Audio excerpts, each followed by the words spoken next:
Welcome to Bhishma vlogs. అసలు పచ్చదనాన్ని ఇష్టపడని వారెవరైనా ఉంటారా?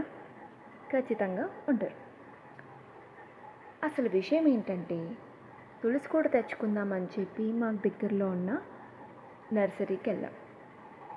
చాలా అంటే చాలా బాగుంది, పచ్చగా చాలా బాగుంది. నాకు తెలియకుండానే పాట పాడేశాను తెలుసా. పచ్చందనమే పచ్చదనమే పచ్చందనమే పచ్చదనమే అంటూ రాగం అలా వదిలేశాను. పక్కనే ఉండి మనం జనాల్లో ఉన్నాం, అందరూ మనల్ని చూస్తున్నారంటే ఓకే, కంట్రోల్ యువర్ సెల్ఫ్ అనుకున్నాను. ఫైనల్లీ తులసి చెట్టును తీసేసుకున్నాం. చాలా బాగున్నాయి కదా రకరకాల పూలు. ఎప్పుడు చూసేవైనా అన్నీ ఒక దగ్గరే చూసినప్పుడు చాలా బాగా అనిపిస్తుంది. ఫైనల్లీ తులసి చెట్టును తీసేసుకున్నాం. ఇంకా తులసి కోటను కూడా తీసేసుకుందామని చెప్పి పక్కనే ఉన్న వాటి దగ్గరికి వెళ్ళి చూసామన్నమాట. ఎక్కువ ఆప్షన్స్ ఉంటే కన్ఫ్యూజ్ అయిపోతామని చెప్పి ఎక్కువగా ఆలోచించకుండా టక్కన పట్టేసుకొని అలా తీసేసుకొని వచ్చేసాను. పక్కనే బుజ్జి బుజ్జి గెల్లగురిగిలు ఉన్నాయి, బుజ్జి బుజ్జి కుక్క పిల్లలు ఉన్నాయి. ఒకటి తీసుకొని చూశాను, చాలా బాగుంది.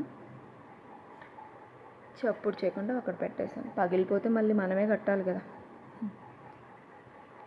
ఫైనల్లీ చెట్టుని కోటని రెండుటిని తీసుకొని ఆమెకి ఇచ్చేసాను. ఆమె మట్టి పోసి దాన్ని మనకి ఇచ్చేసింది. ఫైనల్లీ తులసి కోట తీసేసుకున్నాం అన్నమాట. చిన్న చిన్న కోరికలు చాలా అందరికీ ఉంటాయి. ఇలాంటివి చిన్న చిన్నవి చేసినప్పుడు మనసుకి చాలా హ్యాపీగా అనిపిస్తుంది. నాకైతే తులసి కోట తీసుకోవాలన్న కోరిక నెరవేరిపోయింది. ఫైనల్లీ నా తులసి కోట ఇలా ఉంది. నెక్స్ట్ డే మార్నింగ్ పూజ చేసేసాము, తులసి కోటను పెట్టుకున్నాము.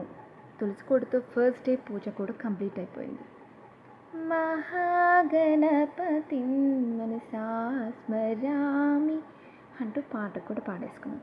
Thank you for watching. Subscribe to my channel.